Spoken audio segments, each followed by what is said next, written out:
Bonjour, QCM en 3 étapes, la 9e vidéo, donc gérer les résultats des QCM en 3 étapes pour construire les bilans. Après avoir corrigé les travaux des élèves, donc pour les différentes étapes, étape 1, étape 2, étape 3, donc je saisis les différents scores, donc les scores sur 21, donc dans les différentes colonnes, ce qui me permet de montrer aux élèves l'évolution, donc globale de la classe. On passe de 6,5 sur 21 de moyenne à 11,09. Et là, l'étape 3, donc ils sont passés à 12,63. Ça veut dire qu'il y a un travail qui a été fait entre l'étape 2 et l'étape 3. Et la courbe de l'oubli, en fait, ne s'est pas mise en route, j'ai envie de dire. On voit également par là la répartition des élèves entre 0 et 4, 5 et 9, etc. Et donc du coup, on peut voir l'évolution de la classe. Donc à chaque étape, et bien du coup, je me permets de leur montrer en fait ces scores.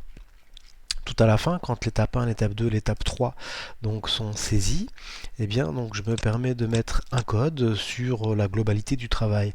Alors, de manière très fréquente, un code 3 est donné quand l'élève a entre 10 et 15 donc sur 21, au-dessus de 15 ou égal à 15, et puis du coup on est sur un code 4.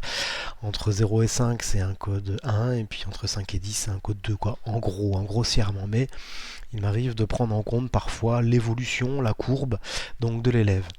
Une fois que les codes sont attribués, donc à la main, une fois que tout a été saisi à la main, et bien du coup je vais dans l'onglet bandeau, et dans l'onglet bandeau, tout se fait automatiquement, c'est-à-dire que le tableur Excel va récupérer les bonnes informations au bon endroit, et on peut comme ça en fait imprimer directement donc les courbes, les découper et les donner aux élèves, donc pour on va dire formaliser, en tout cas pour qu'il y ait une trace écrite du travail réalisé.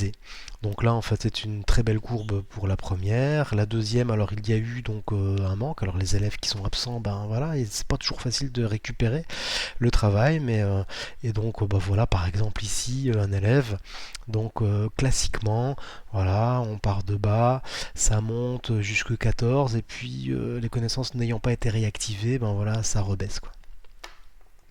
Pour obtenir le tableur, donc il suffit encore une fois Collège Jules Ferry 9 Maisons, donc le site pédagogique, sur la droite QCM Evolution, je suis professeur, donc il suffit là de cliquer sur gérer les résultats et construire les bilans papier. Donc le premier bouton nous permet de télécharger le tableur que nous avons vu sous format Excel, le deuxième sous format LibreOffice. Si je clique sur le premier, donc je vais pouvoir ouvrir sous Excel par exemple, hein, donc ce même tableur, et il n'y a plus qu'à l'enregistrer, le compléter.